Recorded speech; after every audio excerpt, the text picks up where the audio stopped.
I'm about to offer you something simple, yet profoundly transformative. A sentence. Just one.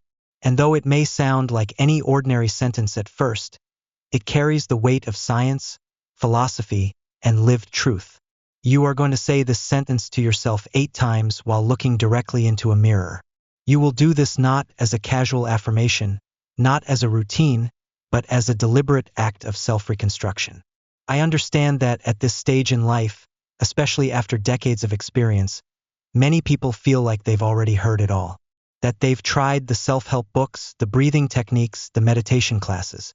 Perhaps you've been journaling faithfully, visualizing with focus, praying with sincerity, and yet, nothing seems to move. And I want to begin by telling you, that's not your fault. The problem isn't you. It's the lens through which the world has trained you to see yourself. Let me ask you something honestly. Have you ever looked at yourself in the mirror and truly seen more than your features? More than the lines of time carved into your skin or the gray strands that whisper of years lived? Have you ever really seen the assumptions underneath? You see, the mirror is more than glass. It's a feedback loop. Modern neuroscience confirms what ancient mystics long claimed. Your brain and body do not just passively perceive reality, they project it.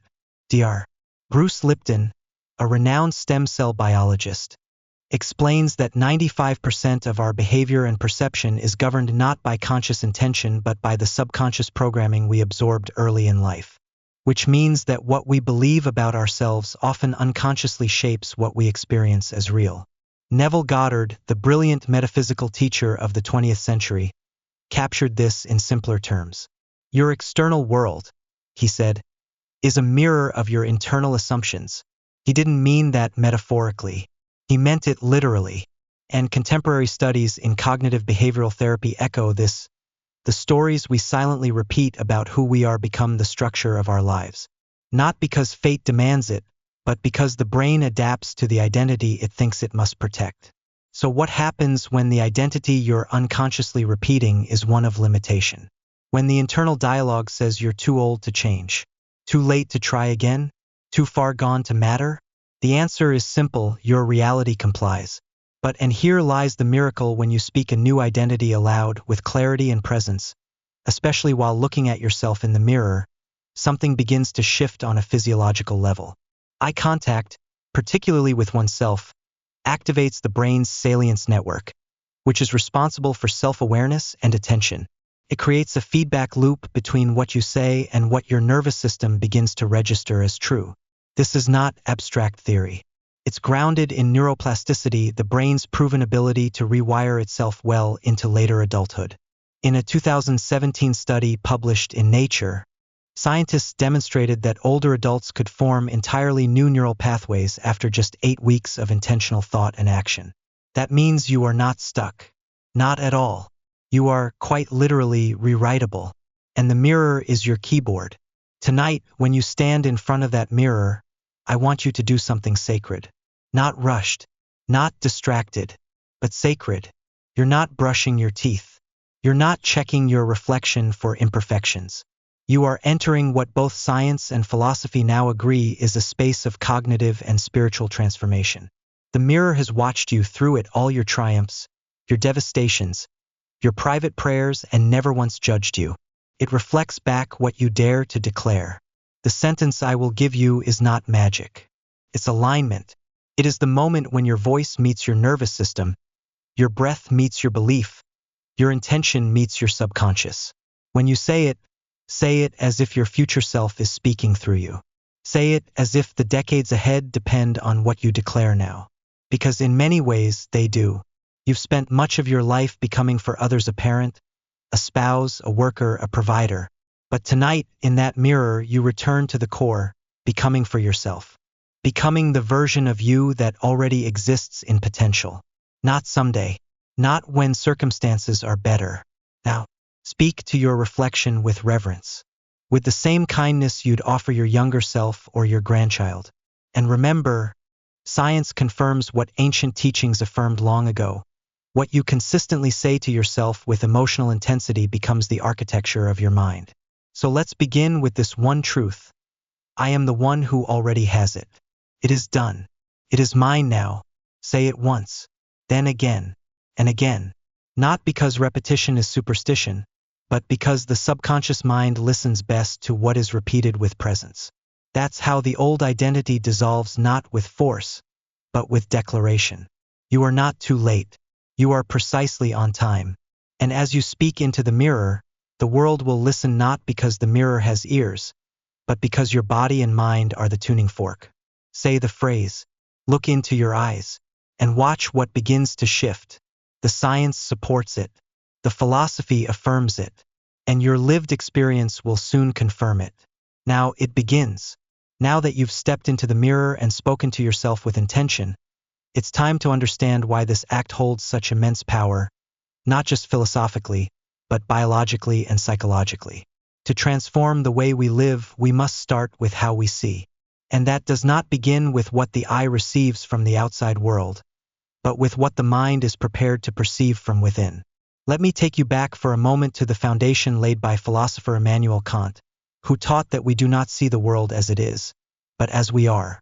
In other words, perception is not passive reception, it is active construction.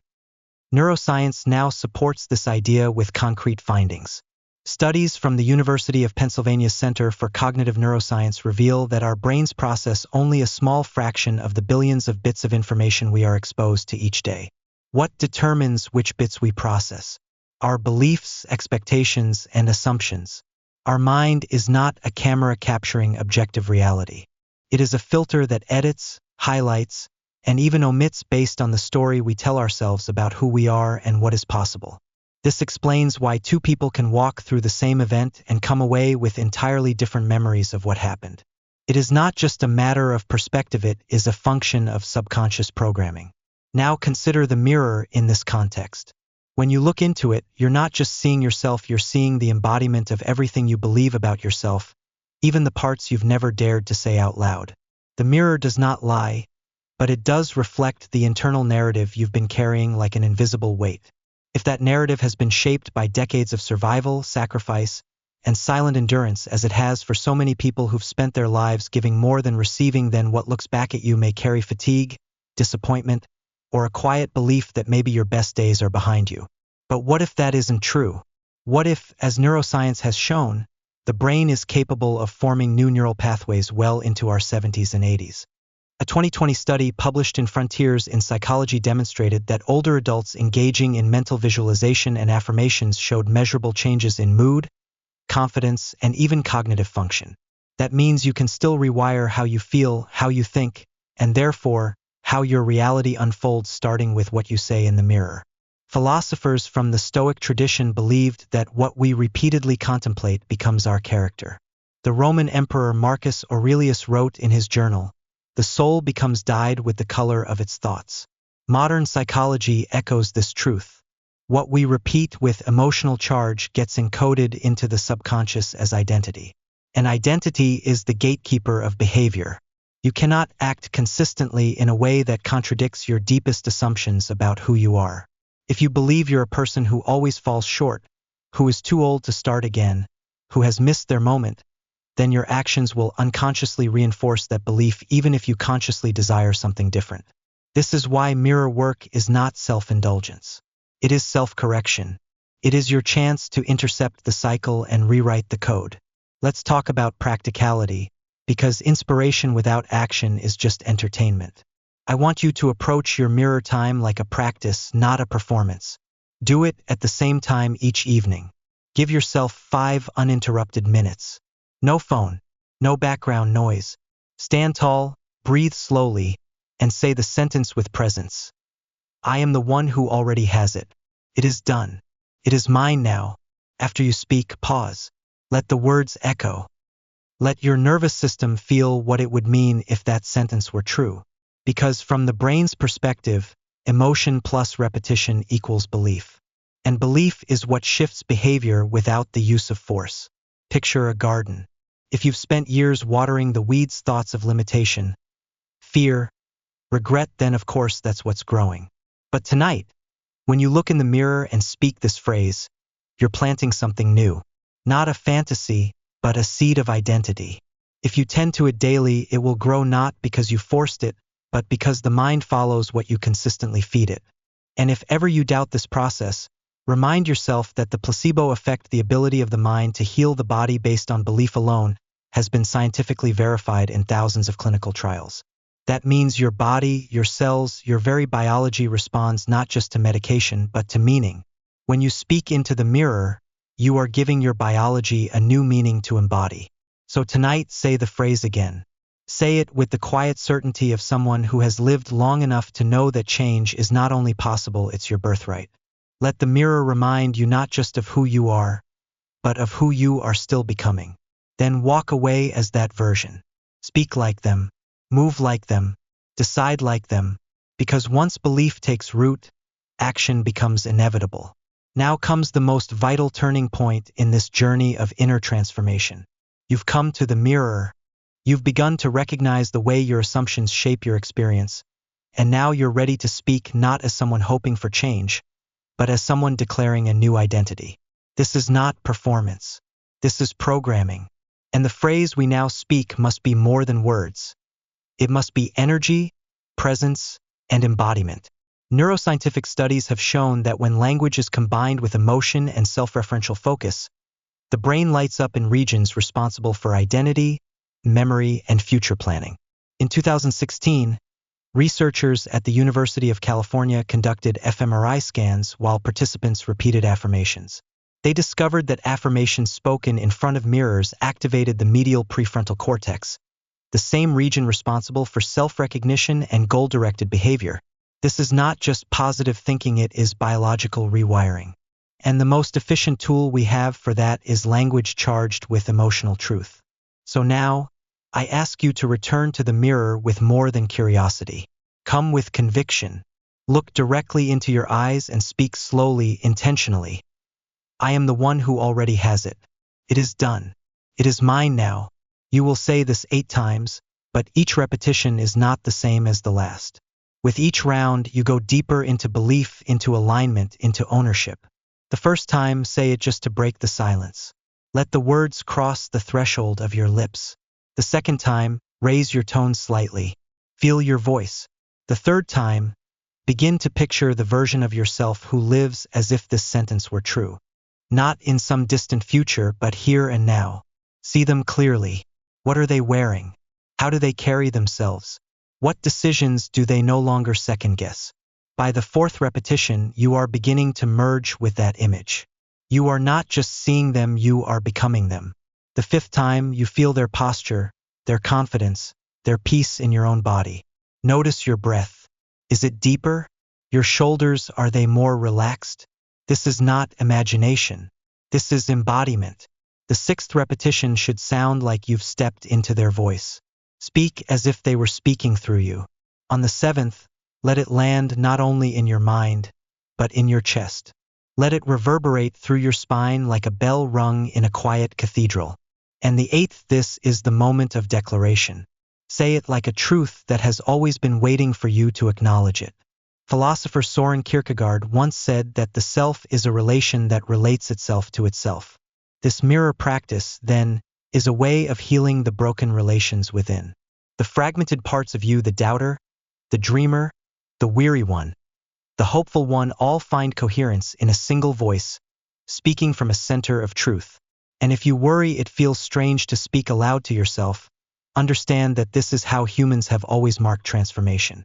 From indigenous rituals to ancient monastic chants, the spoken word has been used to summon identity, call in strength, and affirm belonging. It is only modern culture that has forgotten the sacredness of our own voice. Let's ground this in practicality, because I know you want results, not just rhetoric. After you speak the phrase 8 times, do not rush away. Stay for a moment. Notice how your body feels. Acknowledge that something subtle has shifted. Then, go on with your day or evening, but carry the energy of that new identity with you. When you pour your coffee, pour it like someone who already has peace. When you step outside, walk like someone who already owns their time. When you respond to an email or a conversation, do it with the calm confidence of someone who no longer needs to prove anything. Why? Because every repeated behavior anchored to this identity reinforces the neural pathways that sustain it. Dr. Joe Dispenza, who has spent years researching the intersection of neuroscience and personal transformation, writes that neurons that fire together wire together, which means that when you speak a new belief and then act in accordance with it, your brain literally begins to rewire for that reality. You have not missed your moment. In fact, the gift of your age is that you have the wisdom to know what truly matters. You don't have to waste energy trying to impress or chase. You get to claim, you get to choose, and you get to speak words that echo louder because they come from a life already rich in experience. So tonight, say it again, 8 times. Let it build. Let it rise. Let it take root in the soil of your subconscious. Then live like someone who already has it. Because from the perspective of the mind, once belief is embodied, change is not only possible, it becomes inevitable. Now that the words have been spoken and the mirror has witnessed your declaration, the question becomes, what happens next? This is the moment where most people quietly retreat into old habits without realizing it. They say the phrase, feel the flicker of something new, and then immediately return to their phone, their to-do list, or their doubts, unconsciously undoing the very shift they initiated. But here is the truth, grounded in both science and philosophy. The transformation does not happen after the ritual. It begins the moment you believe it already has. This is not blind optimism or wishful thinking. It is the neurological principle of confirmation bias, a cognitive process through which the brain selectively filters and interprets experiences in alignment with what it already believes to be true. If you believe you are still waiting for change, your brain will filter out the signs of progress and show you only what confirms the waiting. But if you leave the mirror with the quiet confidence that it is already done, that it is already yours, then your brain will begin to seek out and emphasize the evidence that matches this new reality. You literally train your perception to align with your intention. From the perspective of neurobiology, your identity is not a fixed point but a flexible system of neural pathways shaped by repetition and emotion. The amygdala, which governs your emotional memory, responds to intense moments of belief and anchors them as reference points. The prefrontal cortex, responsible for planning and decision-making, begins to shift behavior based on these new anchors. And the reticular activating system, a part of your brainstem, starts scanning your environment for anything that matches your new self-image. What this means in simple terms is that your brain is always listening, always adapting, and always reorganizing based on what you believe is real. When you speak the phrase in the mirror, you're not just giving yourself hope. You're giving your brain new instructions to follow. This is where ancient wisdom meets modern application. Philosophers like Nietzsche taught that becoming is an act of will, that we do not find ourselves but forge ourselves with every decision. And today, behavioral psychologists teach that identity is not something you have to earn but something you step into by behaving like it is already yours. So how do you embody this? How do you walk as the version of yourself who already has it? You start small. You start practical. You begin by noticing how that version of you thinks, responds, chooses, and moves through the world. For instance, if your new identity is someone who already lives with deep peace, then when someone cuts you off in traffic or the news sounds grim, you pause and ask, how would the peaceful version of me respond? You take a breath. You let go. You choose peace not because it's easy, but because it's aligned. If the version of you has financial security, then the next time you check your bank account or spend money, do it from a place of stewardship rather than fear. Speak like someone who knows abundance is on the way. Walk through your home as if it already reflects the comfort and clarity you desire. Choose clothing that expresses confidence. Choose silence where you used to rush. Choose boundaries where you used to apologize. Each action becomes a vote for the new identity. Let me offer a simple but powerful structure. Notice, name, and nurture. First, notice when your old patterns show up. That might look like the thought, "This is pointless," or the feeling of tightness in your chest when things don't go as planned. Second, name the shift. Say aloud or silently, "That's the old version of me reacting. I choose differently now." This act alone, according to studies in cognitive labeling, can reduce emotional intensity by up to 50%. Third, nurture the new response. Choose a behavior that reflects your new self even if it's small. Take one aligned breath. Speak one aligned word. Make one aligned decision. The goal is not to pretend. The goal is to practice until the new identity feels more natural than the old one. Because the brain does not resist change when it happens in small, repeated, emotionally charged steps. You are not playing make-believe. You are stepping into a more accurate version of yourself, the one that's been trying to emerge for years. Every great thinker from Emerson to Carl Jung has taught us that we are not here to become someone else, but to remove what is false so that the true self can rise.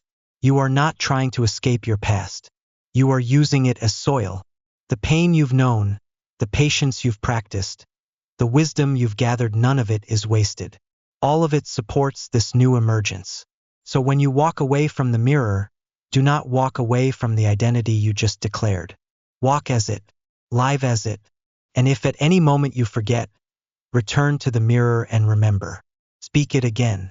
Not because you are waiting for life to change, but because life is already catching up to who you have decided to be. Let this be the new rhythm of your day. Speak, believe, align, and live. This is not a wish. This is the practice. This is how belief becomes biology, and biology becomes behavior, and behavior becomes reality. There comes a moment, quiet and unremarkable on the surface, when the real transformation takes root. It is not when you speak the phrase for the first time, nor even when you feel a sudden rush of clarity or purpose. The real shift happens after the mirror, in the stillness of your ordinary life, when you begin to act without hesitation as if the change has already occurred. This is the unseen tipping point where the internal becomes external, where the subconscious begins to organize your thoughts, emotions, and behaviors around the new identity you have chosen. From a neurological perspective, this is where the rewiring intensifies.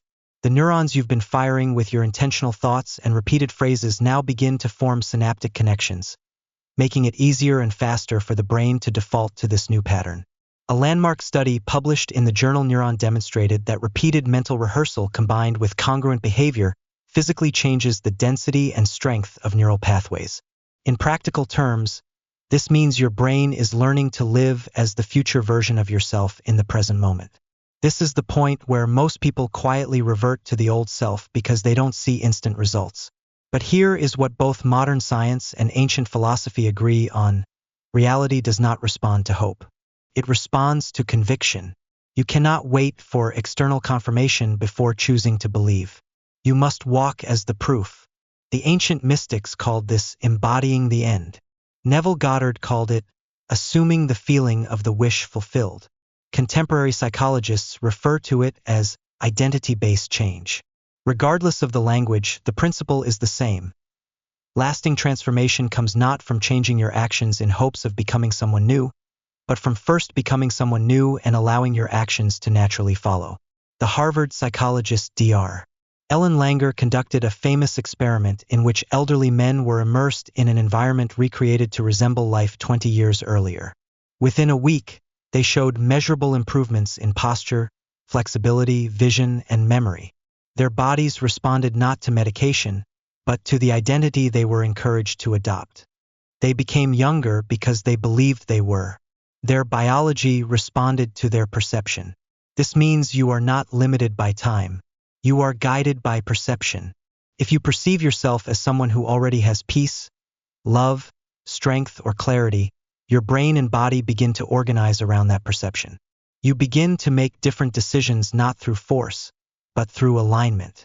So how do you live this daily? Begin by asking better questions. Instead of asking, will it work?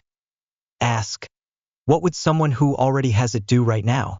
Instead of wondering, when will it happen? Ask, how can I show up today as if it already has? These questions invite your brain to search for answers that reinforce your chosen identity. This is the function of the brain's executive network, particularly the dorsolateral prefrontal cortex, which supports goal setting, self-regulation, and future thinking. When you ask powerful questions, you stimulate this region to act in service of your new reality. Let me offer you a framework you can apply each morning. First, ground your body with a few slow breaths. Second, repeat the phrase with full presence. I am the one who already has it. It is done. It is mine now. Third, Choose one behavior that matches the identity you've just spoken. It could be a simple act of kindness, a confident response to a situation that used to intimidate you, or a moment of stillness where you used to react in frustration. These small behaviors accumulate. They reinforce the neural networks that support your chosen identity. And most importantly, they teach your nervous system that you are safe being this new version of yourself. Philosophically, we return to an idea echoed across traditions. We are not waiting for salvation, we are remembering our origin. The seed of who you've always been lies dormant beneath the noise, waiting for a clear decision to call it forth. Your job is not to become something foreign, but to remove the layers of fear, doubt, and habit that kept your truest self out of sight. This is not spiritual theory. This is behavioral practice. You live the shift by choosing it repeatedly until it no longer feels like a performance but simply who you are. And if you ever find yourself drifting, tempted to question your worth or the process itself, pause and return to the mirror. Speak again. Reconnect. Not because the mirror holds magic, but because it reminds you who the real magician is. You. You are the sign you've been waiting for. You are the evidence that it's possible to change, to rise, to begin again no matter your age or past. This is the final and most powerful truth. The world does not transform ahead of your belief. It transforms after it. So do not wait for proof. Be the proof. Walk as the version of you who already has it. Speak as them. Decide as them. And reality, with its quiet and obedient rhythm, will follow your lead.